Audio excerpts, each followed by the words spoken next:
Hello, and welcome to the first episode of I Long to See You, a podcast honoring the legacy and future of choir at Southern Virginia University. My name is Joanna Armstrong, and I am a proud member of this choir alumni community. Since the early days of Southern Virginia, well over 1,000 students have participated in a choral ensemble. From the student-created chamber choir led by Dallas Graham to the current choral program with alumnus Dr. Kyle Nielsen as the Director of Choral Studies. Choir has become one of the longest-standing traditions at this institution, thanks to all of the students who have participated over the years, including many of you. In today's episode, Kyle and I are joined by a few fellow alumni, including Kindee Dixon, Bethany Anderson, Nicole Groves, Sidwell, Reva Rogers, and current student Jonathan Clawson. Together, we'll be discussing the history and legacy of choir at Southern Virginia since its inception in 1996, through the Keith Bradshaw and Lorraine Carter eras and beyond. I am so excited for you to experience this. Let's dive in. I would love to start with hearing from Kindee. And let's talk a little bit about how did choir at SVU get started? Yeah, it's back then, like, Bethany was saying earlier, Nicole was saying earlier, things were a lot looser in her time. They were really loose in my time because there weren't even 200 students yet, and their student government hadn't really been started. Their clubs were kind of forming. It just was kind of like, oh, you want to do that? Great. Why don't you just be in charge of it? And so we kind of all were taking things that we were interested in. And Dallas Graham, one of the students there, he came out when I did. He decided he's way into music, and his mom was always a choir director in her years of just his growing up. And so music ran really deep in their family. And he decided, we're just going to start this choir. So he held auditions just like randomly in a room somewhere. And I was too terrified to have an audition. Like, I am terrified to sing by myself in front of people. And so I was like, well, that's too bad, because all my friends were signing up and doing it, but I really wanted to do it. So gratefully somebody dropped out, and I was like, I could step in. Yeah, I know you need an alto. And so I was like the only choir member that never had to audition. And so I'm really glad about that. But Dal, it's funny, I talked to him this morning because I wanted to get my facts straight too. And he reminded me that we didn't have any music. We had no budget. We had no club. It wasn't even an elective that you could take. It was just kind of like for fun, something we just did together. And we met down in the Hilltop Cafe. I don't even know if Hilltop is still a thing, but it was like never a cafe even when I was there, but somehow we still called it that. So it was like the basement of Chandler. We had some chairs. We sat around. There were about 20 people in the choir. And because we had no budget, Dal's mom, this is even before the internet, you guys, like we didn't even have email. And so Dal's mom would mail us a package of sheet music that we could then learn some songs. So we weren't violating any copyrights or whatever, because we seriously had no money. And Dal decided, because we were in the Shenandoah Valley, that he picked Shenandoah as the song that we would sing. And so it wasn't like a real actual class or anything that first year. Obviously, we sang for things like, our biggest thing we sang for was the dedication of the flood wall. Sorry. In BV, they built the new flood wall. And so like we sang, and we had like no uniforms or anything. So we dug in the attic and found these old green vests, like maybe they were hunter green vests, but they were from Southern Sem. I don't know what they used them for. That we just were like, hey, look, we can be like green penguins. And so we all wore white shirts and black pants and these gnarly green vests and sang at the dedication of the flood wall for our very first concert. We only knew 3 songs. And so we sang the 3 songs, and they were like, more. We're like, thank you guys. Like, don't call us back. We don't know any more songs. So it was really silly, because we just kind of thought, well, this, I guess, is a thing. But we did have so much fun, and we did sing whatever we could. But it wasn't until that next year, Dallas ended up leaving and transferring to BYU. And then Keith Bradshaw came in as an actual real teacher. And it was a class at that point where we could get a credit, but it was still an elective. And so at that time, that was the only musical group. There wasn't any other orchestras or singing groups or chorales or whatever. It was just the chamber choir. So the early days again were super fun, but lots of adventures and lots of good memories. That's just incredible. I'm amazed. What was it like transitioning into the class itself and working with Dr. Bradshaw? Of course, he was so great, and he was really respectful of the fact that we had kind of grown this thing ourselves, and so he let us keep Shenandoah as our signature song, which is really fun, and I'm so glad that it's still kind of going. Um, and and he was really, he actually knew music theory and all kinds of things, so I think we did a lot better because of him. And our only big trip we did take back then even was up to DC to sing for somebody's like ward or something. But we didn't do a big tour. At the time we were kind of trying to do some recruiting at the same time, so we would do these little youth conferences as a choir, and we would do skits and make it into like a weekend, like a Saturday event for different stakes around the area that we would then like sing some random songs at the end. But again, it grew into a little bit more of a formal thing, and we all appreciated that. And Dr. Bradshaw was, of course, so great. So we had a good time. Did Hilltop still smell the same? Like, did it still have that kind of like musty but homey smell? Yes, it actually did. I got back as a professor and immediately felt like I was 18 years old again. Like, just upon first sniff was like, oh my, is it 2006? I don't know what's going on. So I'm thrilled to hear that Hilltop is maybe the most enduring legacy here. Maybe so. Do you I'm have sad a you guys picture? don't use those green vests. I mean, Yeah, so well, sad. we need a picture. Can you and Dallas figure Oh, that out? we can find one. Oh, it's Excellent. lovely. Yes. I'll sick my people on unearthing the green vests. Bethany, so you came to SVU shortly afterwards. What inspired you to join choir? I had been in choirs my whole life. Like, I love to sing. And I remember that, like, my freshman year, I was so disappointed because I tried out and I made the women's choir and I really wanted to be in the chamber choir. And so I tried out and got in that next semester, I want to say. But honestly, it was an interaction that I had with Dr. Bradshaw and a few of the choir students when I came on a tour to SVU that instigated or kind of like pushed me to that decision to attend SVU. I had been doing the thing of like trying to figure out what school to go to, and SVU cold called me because I marked in my religion on the ACT. And so it was one of those like, hey, we'll give you money. And I was like, who are you and why? And it was really interesting because in my very young, I was 17 when I came as a freshman. I was still learning how to make big decisions. And so I lived in Colorado at the time, and I went with my mom and spent a whole day on campus. And I remember being able to meet Dr. Bradshaw because I liked choir and was interested in that. I was also kind of interested in sports, try a little bit of everything. You can do it all at SVU. But there was such a familial feeling to what I observed in the interactions between him and some of the students. I want to say it was Sarah Smith and Devin. What is his name?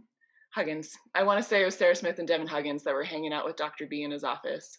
And I sensed the like closeness and like, wow, these people are like a part of this backbone. I want to be a part of something that feels that connected, like this sense of kinship and family. And I remember that choir kind of became that family.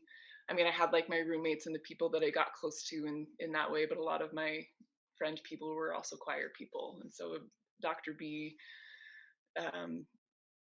definitely facilitated that sort of familial feel in the choir. I think it just naturally happens in a lot of choirs, but it definitely felt that way. And we went on a long choir trip. I think my first semester that I was there, that was very, very, very much a bonding experience. I could tell you a little bit about that if you want to know.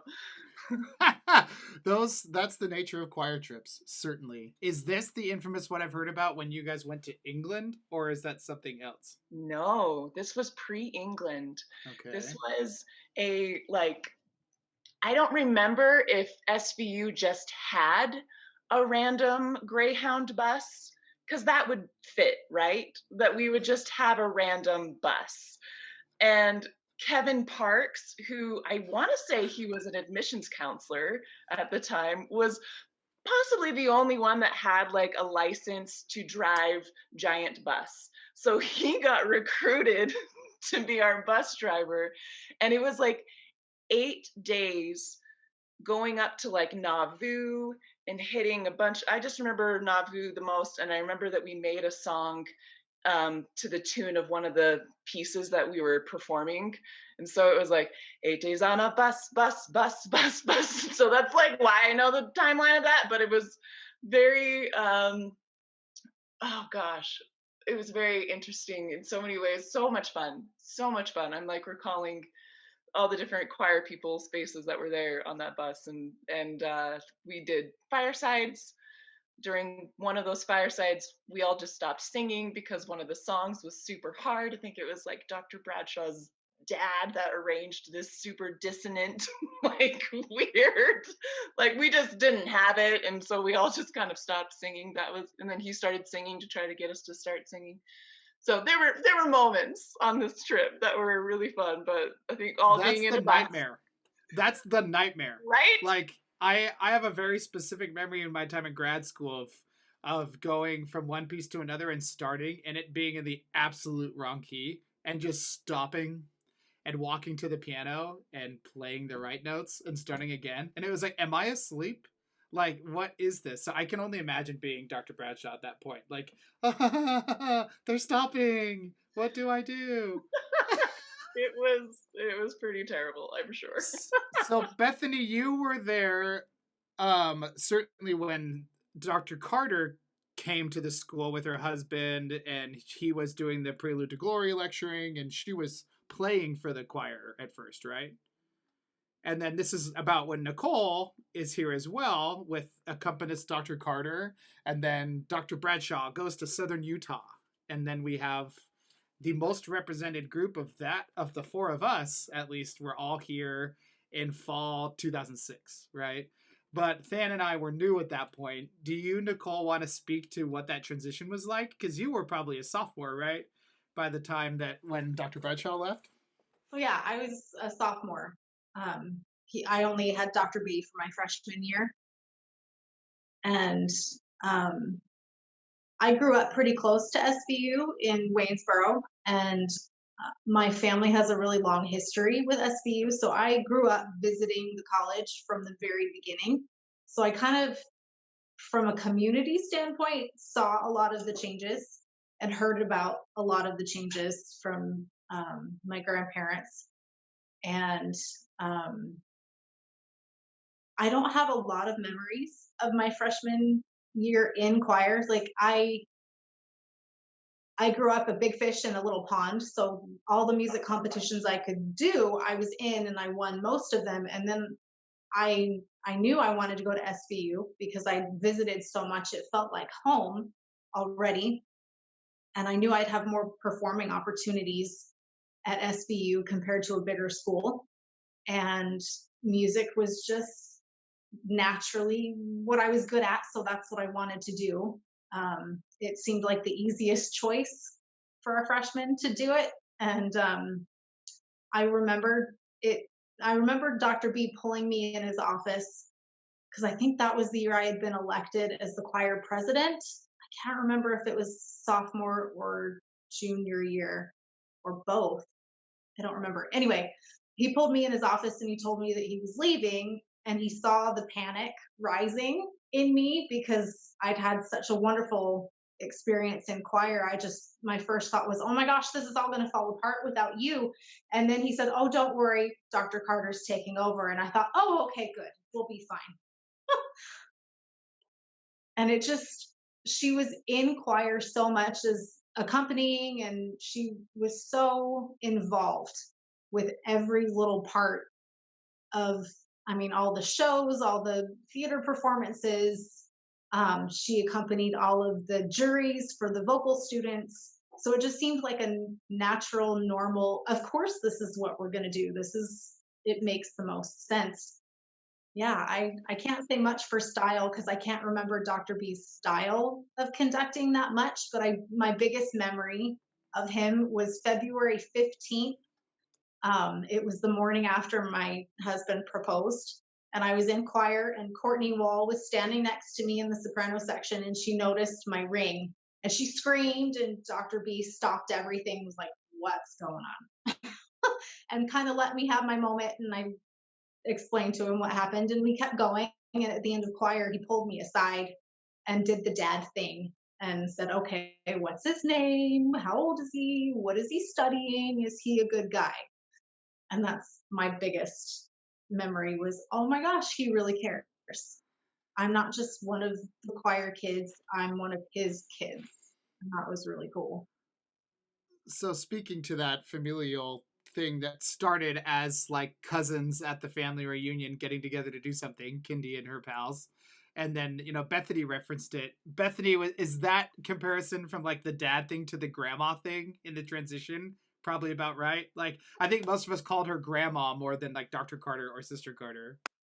That's a sweet term. I like that. I mean, Dr. B was like involved in people's life, was the type that would ask the questions and understand what was going on in the personal worlds of the people. And I just remember Dr. Carter's um I don't know if I ever called her grandma in my brain. I just remember loving like the different energy. Like both were amazing conductors, but it was sad. I was sad when I found out that Dr. B was leaving, but I ended up loving being under the direction of Dr. Carter and the way that she pushed us in different directions.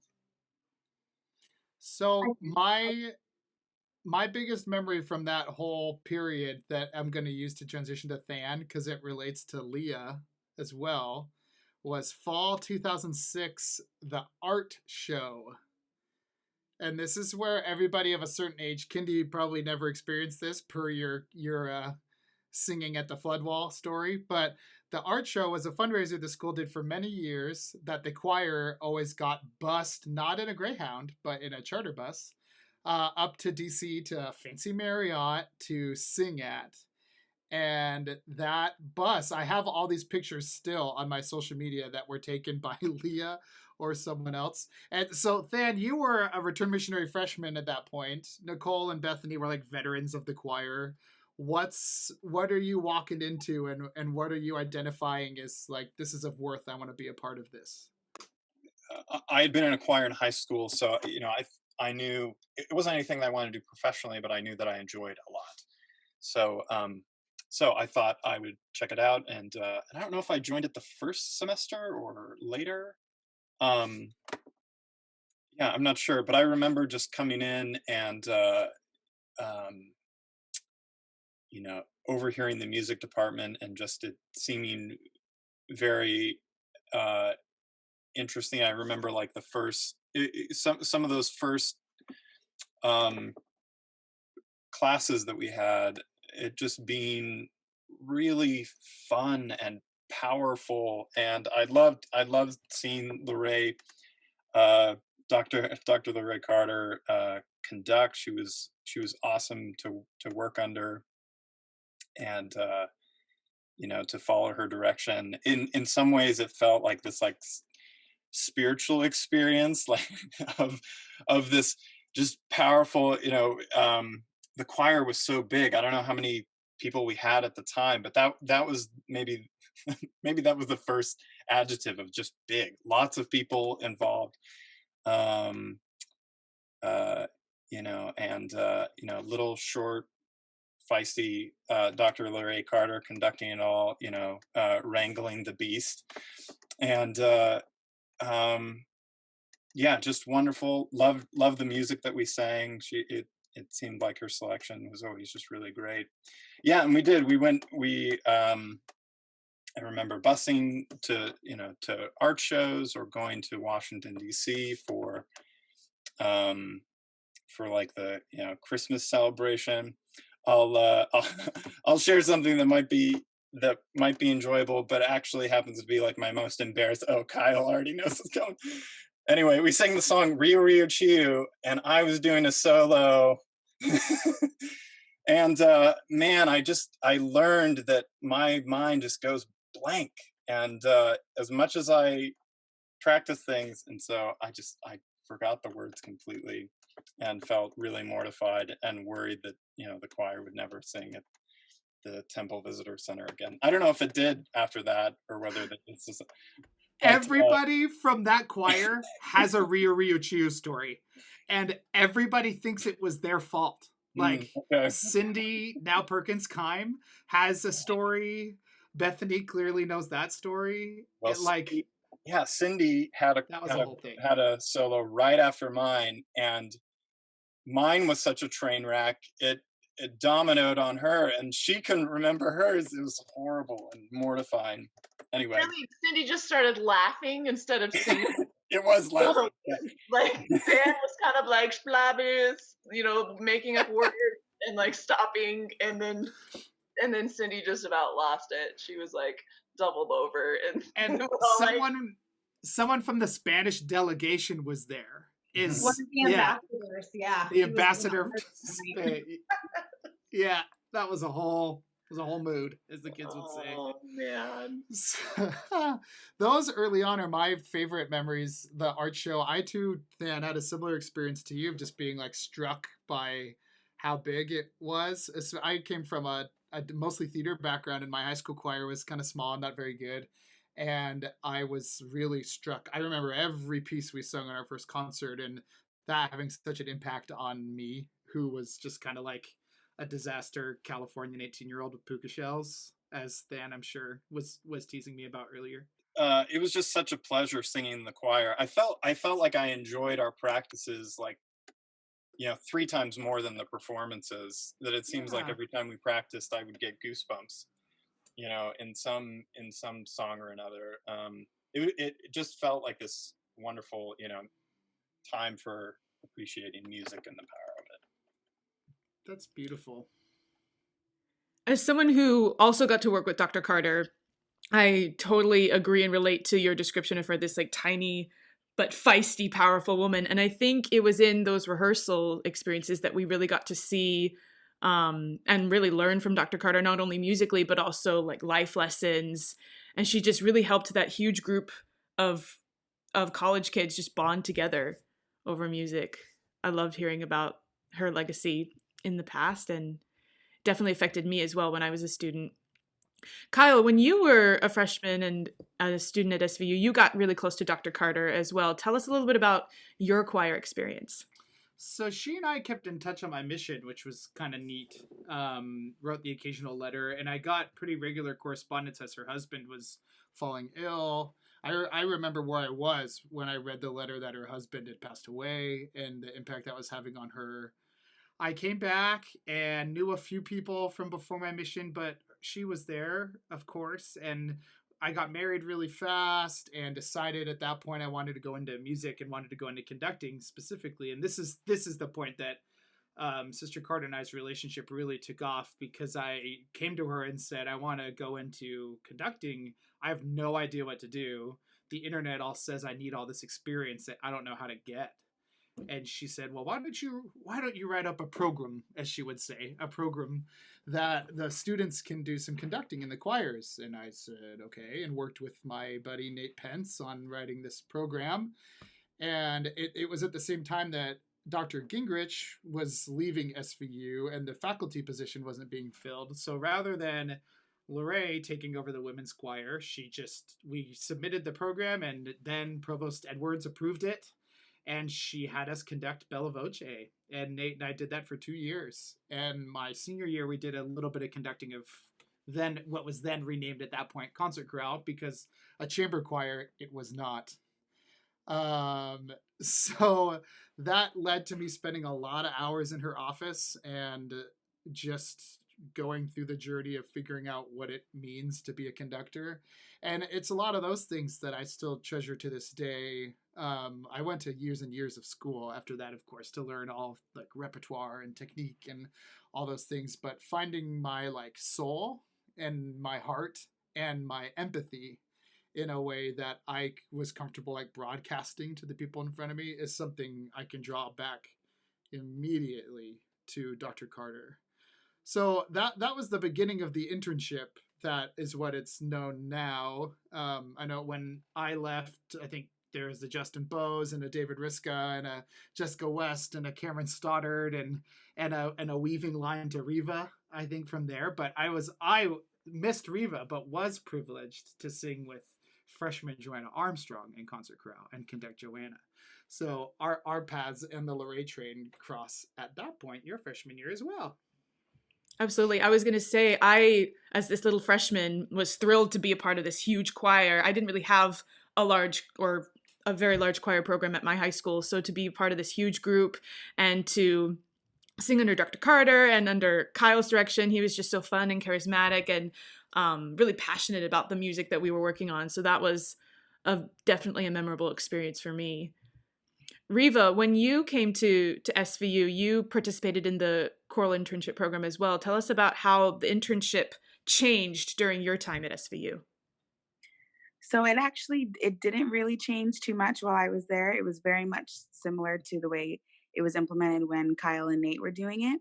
I essentially was in charge of all programming, all rehearsal, and all performances for Bella Voce for that year. And my partner was Jeremiah Kreitz. And so together we did everything. And it was, honestly, I can trace it back to why I'm comfortable in the classroom, because I already had that experience of running a class. And, she was there to answer questions, but I had to fumble through it myself. And she would give me feedback afterwards. But if I didn't come prepared to teach the class, that was on me, and she was not going to come and rescue me from it. And, maybe Jeremiah might, but it was up to me to make sure that I was prepared. And so I can definitely trace a lot of my confidence in the classroom to that internship, where it was really sink or swim. If you wanted your choir to sound good, you had to do the work. And you knew that your choir was going to be singing right after concert chorale that Dr. Carter was conducting. And there would be an obvious disconnect of where the problem lies if they're bad. So yeah, that was what my internship kind of looked like. And I think it changed maybe. So in the next year, it was, I want to say, Rachel Northcott, now Austin. I want to say she followed me. And then after that, Kyle arrived, and I think things changed immediately after that. Correct me if I'm wrong. Joanna cameo as well, right? Joanna, you and Rachel did it for a year. Yes, we got to do it. I think it was the year after you, Reva. Yeah, 2017. It would have been your year. Yeah, I relate to your experience a lot. I remember when she asked me to do the internship, I just felt like overwhelmed. Like I'm not prepared. Yeah. I can't. I was recently returned from my mission, so it'd been years since I had taken conducting. But she was so supportive of me, and she believed that I could do it. And it was probably really rough. I know it was really rough at first. But just the support that she gave and learning on my feet in that sort of way was really helpful for me. Something that was kind of odd was in just, I think I was the only person that this happened to, but the way that conducting fell in the schedule, it was the second semester that advanced conducting happened. And I didn't take advanced conducting until my second semester conducting Bella Voce. So I had nothing in terms of experience, like back of the hymnal, that was it. And so then I took my conducting courses as I was conducting Bella Voce. So I wish I could go back and like watch and see how far I progressed that way, because I was like in class one day in advanced conducting, figuring out like what an ictus even is, and then having to do, run the class 2 hours later or something like that. So that was just a weird, I think that I was the only person who that happened to, but it's okay. Kindee, that's like straight out of 1997. That's wild, Reva. That's right. Good job. Yeah, it was a lot, and I pity anyone who sang in that choir with me. I think all of us have that story of like, I pity everyone that was in the choir Like, when we were please, oh learning. gosh. But funny enough, So I resurrected one of the songs that I did then with my choir now, and it's nice. going swimmingly because I can conduct now. So Reva, you were there for the beginning of the transition to what the music program is now, and how that's kind of affected the choir and SVU at the same time. Through a lot of these eras of people we've had, I don't know a president before President Smith. Kindee would know, of course, and Nicole maybe, and Bethany, but we have different presidents. And I remember being in grad school when the missionary age change happened, for example, and that was a huge shift for the university of just where the students were coming from. So Dr. Hansen shows up your senior year, Reva, is that right? And was it that year he started the men's chorus? Or was it the year after? I want to say it was spring of that year it had started. If not, if it was a club, because it was a lot of my friends in that graduating year were in it. So I want to say it was senior semester, like that last spring semester is when it became an option, but it was small. Yeah, and really a lot of the students who were also in concert chorale, right? Like the Caleb Dransfields of the world. Pretty much everyone. It was like concert choir, men, sing alone, call it men's choir. Yeah. I think it's cool, and John can speak to this a little bit more in a moment, but back to the stories you've told, Kindee, and even Bethany, Nicole, Than, like, this is a circular process. Like, students have idea, start choir, Keith Bradshaw gets here. This choir's growing, we should start a women's choir. Margaret Gingrich is here. This choir's really growing, we're going to change the name now. We need more help. Let's have some students have an idea to be conductor. These boys want to start men's choir.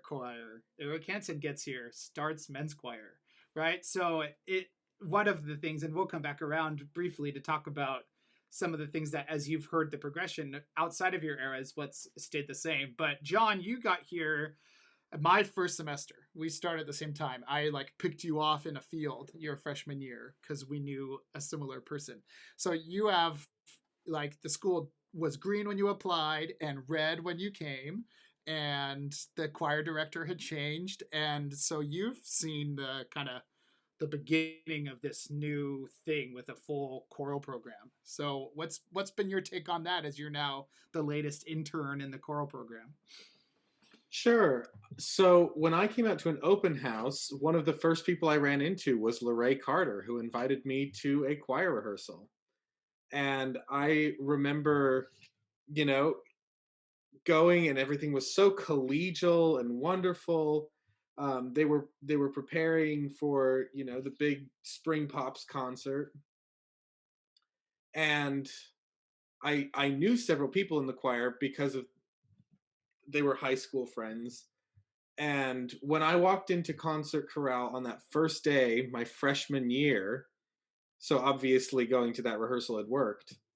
I remember everything, we kind of had this quick chat about how, we love Lorraine.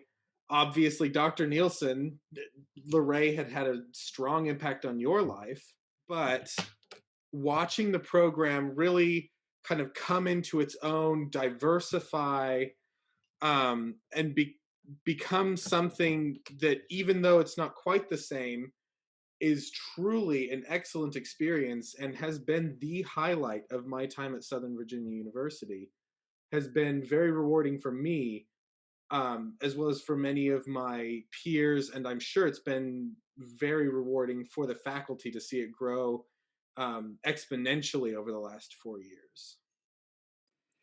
In a lot of ways is full circle in that we've kind of come back to our roots, and this was always Lorraine's hope, is that we could figure out a way to have a chamber choir again, and that was something that I prioritized institutionally. And John, you've sung in literally all four. You haven't sung in Bella Voce, unfortunately. But you've sung in the men's chorus, and you've sung in the now community choir. We have Choral Union that Lorraine was always a big champion of, and so it seems like, at least from my weird perspective as both the person in charge and an alumni, like we're starting to identify the common threads of like what goes back and the things that never die, So what do you think, Joanna? we've got all these people here. Kindee, you've heard now the kind of path of this. Now we're like singing with symphony orchestras and performing at Carnegie Hall. But we already had our moment about Hilltop, right? Like that has not changed. Are you seeing any other commonalities from all of these people's stories? I think what's great about that school is that there's this invisible sense of magic that is kind of in all the walls and all the classes and all the professors and all that like ability to dream and to dream big and to kind of make your life whatever you want it to be, or make your school whatever you want it to be.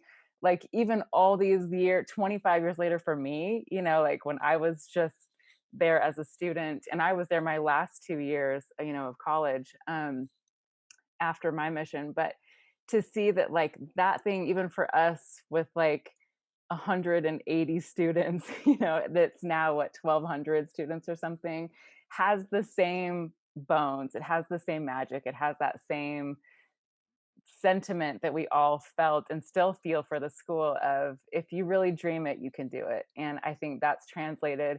I don't do music professionally in my life at all, again, other than singing to my kids annoying songs or in the shower. But the thing that Southern Virginia gave to me was that ability that I really can do anything I put my mind to.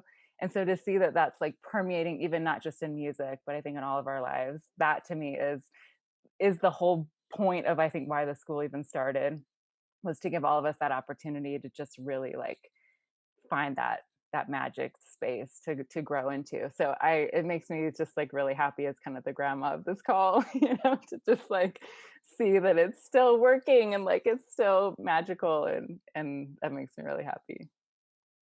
I remember being a student when Kindee came and spoke for a forum, and I was like, oh, an ancestor to our, like she's one of the ones that like started this all. And I still felt like I was very much in a pioneering era of SVU. And the more that I,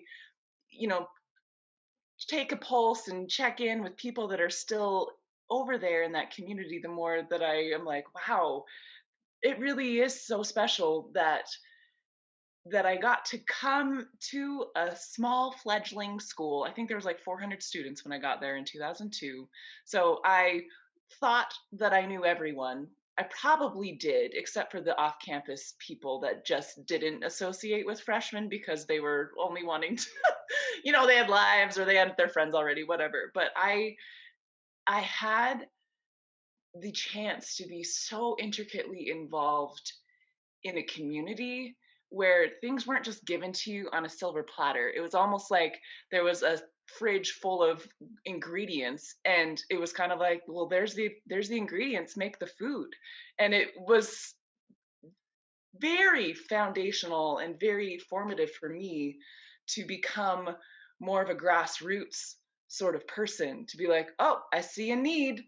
You know what? We can fill that. Let's do this thing. Because when my freshman year, a lot of the clubs that are still around kind of started. Like Shenanigans was a bunch of other like freshman dudes who were super funny started Shenanigans my freshman year. And the acapella group that was called 7 a.m. like that was kind of their start, was right there when I came my freshman. I was either my freshman or sophomore year, like right in there. And then they evolved to include both. I think my little brother Brady Anderson was one of the first male singers that joined, and then they changed, and eventually that's what Fading Point became. And I just like seeing that things persist with time is just so heartwarming to me. I'm like, oh, pioneering a thing is hard. Like when you first start out and you only have so many people in the audience or so many people in the group, you're kind of like, oh, okay, we're doing our best. But then it's just really interesting to see it keep growing and keep getting bigger and more, not more elaborate, but like filling more needs and going in different directions to like expand. And I'm grateful for a podcast like this that kind of does tune back to like, okay, there was a starting point here, and really it was just like one student saying, hey, I want this, and the friends being like, yeah, let's do it and let's make it happen, instead of waiting for things to happen to you SVU taught me to just make things happen. And I love that. Absolutely, Bethany, because it did feel like a pioneering era still when we were there. A lot of transitionings going on and programs being built from nothing, and it really did make us have to work, like better define what we were going after and figuring out how to make it happen and presenting that, kind of creating something from nothing almost.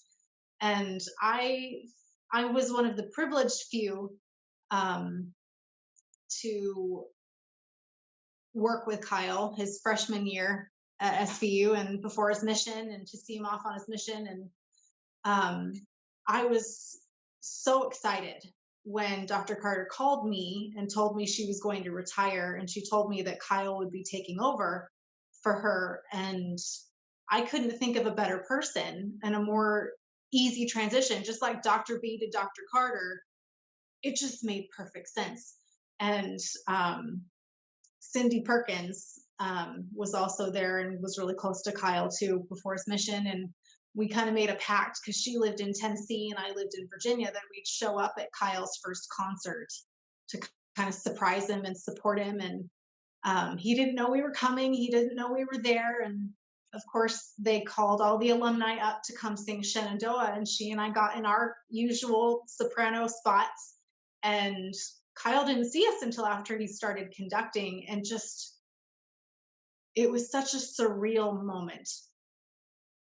Because when I started at SVU, it was still a barn. It wasn't any sort of space anybody would voluntarily be in. But to be performing in that place at that time, and with your peer conducting, like it was an amazing experience that I will treasure forever. And I'm so grateful that the Shenandoah song has lived on and will continue to live on to connect everyone together. I'll just add that, yeah, it's just been great to see the music program grow, and to see more faculty, and more groups and opportunity, and that just things just over time have seemed to become steadily better and better, and more and more enriching experience for the people that are part of the program. That's been really at the core of the even mission shift of the last few years, of this idea of gather, lift, and launch. It's that lifting. We talk about it to prospective students about lifting students toward their futures, as in careers, or as whatever they want to be, whatever they're going to do with their lives. And so much of that lifting, and I think John is really learning this lesson right now, even, is the students. Like, we could do a straw poll right now and ask how many people on this call feel like they were here or are here during a pioneering era. And I think everyone would raise their hand, right? Which I think is maybe right at the core magic of what the SVU experience is those are the principles, and always have been, whether it's been, leader servants or whatever missions before that were. It's always been about, let's get a group of like-minded people here who want to think outside themselves and want to get better, and let's get better together, and then let's help each other progress toward our potential. And that thing that has been really crystallized well in these last few years, I think, is what was so special to me about certainly my SVU experience, and is really sacred even to me about being here and being entrusted on the choral end with that legacy from Sister Carter, but also as a defender of it, as an alum, like making sure these students understand, like, you got to understand what you're signing up for, especially as you become an upperclassman. Like, there's something here that's special that you have to take care of and you need to nourish. And I make sure John feels anxiety about that every day. Going off of that note, I'm really curious as to what John and Reva think after hearing all of your stories and your experiences. What's your reaction to hearing your legacy, like the legacy that you've been entrusted with? Well, I had to laugh a little bit when they were talking about pioneers, because I was like, I definitely have used that term, and now I feel really dumb for using that term because I had a program and I had uniforms that weren't green vests from an attic. And so that aspect was really interesting to hear. I honestly didn't know the background of why we sang Shenandoah, like at all. I thought that was just a piece that Dr. Carter had picked and we stuck with it. I didn't know that that's where tradition had started and things like that, or that it was just, a small group of kids in Hilltop who just wanted to sing together. And that was one of the three pieces they learned. Like that puts a lot more meaning to that. And I almost wish that I had known that as, a current student, to be able to say, this is why we sing it. This isn't just some cute piece that we loved. And now there's truly a legacy, and it's truly tradition and not just, a habit of how we close a concert. I think it puts a lot of power behind it. And it would have made a difference, at least to me, singing it, as to the why. And so I hope that that gets spread to the current students of, there's a real reason why we're singing this, and it's a legacy that we're upholding. And for me, it just makes me want to continue to do what I'm doing, and it makes me proud of SVU, and I'm proud of the growth that it's been able to do since I've left, and how the programs are thriving. And that's all I ever wanted. And I know that's like what Dr. Carter has wanted. And so it's just really fun to see that happening, and to see, almost, it's fun to feel like a pioneer, because it means that everyone after you is getting something even better and what you envisioned. And so I think it's kind of an honor to feel like a pioneer. Yeah, I feel much the same way. I feel like every semester we're doing something new. We're pushing some boundary. Whether it was rehearsing concert chorale, getting ready to go up to Carnegie Hall, or all the stuff that we've had to do in the last year to try and handle the coronavirus crisis. We've had to do all sorts of new things. And sometimes, it's hard to believe that the university both is 25 years old and is only 25 years old. We can have a Zoom call and talk about the entire history of Southern Virginia University. We just did it. But and things like Shenandoah seem like they have happened forever. Choir at SVU kind of has managed to become one of the greatest traditions that we have. And it connects all of us, whether we're in Salt Lake, whether we're still here in Buena Vista, or in the greater SVU diaspora. We all love Shenandoah. It kind of hits us all right here. And it's those things that we share, that we have built over the last 25 years as students and now as alumni, that really make the experience special for those still at SVU. And there you have it, from day one to present day. I, for one, felt so inspired talking with these alumni and hearing their stories and experiences. I think we can agree that there are many things, but most notably Shenandoah, that really do connect us as a community. A huge thank you to each one of our guests for joining us in this episode. If you also sang in a choir at Southern Virginia and want to share your own stories or make suggestions for future episodes, we would love to hear from you. Send us a message on Facebook or Instagram at SVU Performing Arts, or email us at ensembles@svu.edu. In the meantime, we invite all SVU choir alumni to join our Facebook group, Southern Virginia University Choir Alumni. We hope you'll take advantage of this platform to reconnect with old friends, share photos and stories, and tune into other podcast episodes and alumni events. We have some exciting things in the works, including a virtual reunion with Dr. Lorraine Carter herself. Watch the Facebook page for more information. Thank you all so much for tuning in to I Long to See You. Please share this with your friends, find us on Facebook, and I'll see you next time.